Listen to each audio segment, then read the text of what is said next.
আলাইকুম। সৌদি আরবে একটি প্রবাসী চক্র অপহরণের সাথে জড়িত। গেল কিছুদিন আগে দাম্মাম শহরে এরকম 20 জনের একটা বড় চক্রকে গ্রেফতার করে সৌদি প্রশাসন।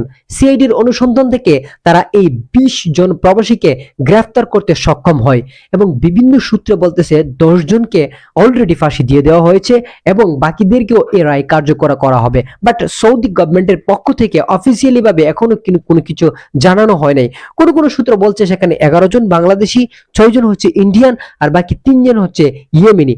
বাট সৌদির অফিসিয়াল কোনো নিউজে এই সম্পর্কে কোনো বার্তা এখনো প্রোভাইড করা হয় নাই। বাট প্রবলেম হচ্ছে বাংলাদেশের এমন অনেক অনেক প্রবাসী এই অপহরণ চক্রের সাথে জড়িত। আপনি রিয়াদের দিকে যদি তাকান, সেখানে একটা বড় চক্র রয়েছে। দাম্মামেও একটা বড় চক্র অলরেডি গ্রেফতার হয়ে গেছে।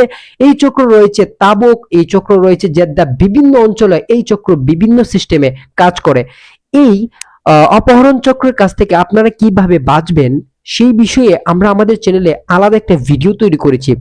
আপনি যদি অপহরণ চক্র থেকে বাঁচতে চান অথবা আপনার আত্মীয় স্বজন কেউ যদি বিদেশে থাকে, তাকে মনে করিয়ে দিন এবং ভিডিওটা দেখে আপনিও এই বিষয়টা অ্যাপ্লাই করতে পারেন।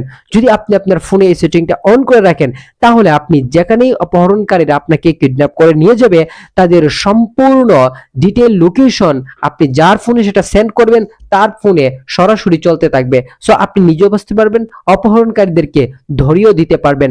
তাই বলে রাখি, এই কিডন্যাপারদের শাস্তি কিন্তু সৌদি আরবে কঠোর।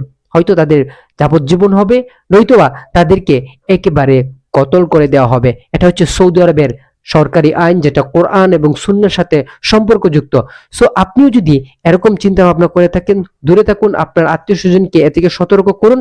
সবাইকে যেন আমরা যেন সবাই সুন্দরভাবে সৌদি আরবে প্রবাসী জীবন কাটাতে পারি এবং দেশের জন্য, পরিবারের জন্য কিছু করতে পারি। তাও দেন, আল্লাহ হাফেজ।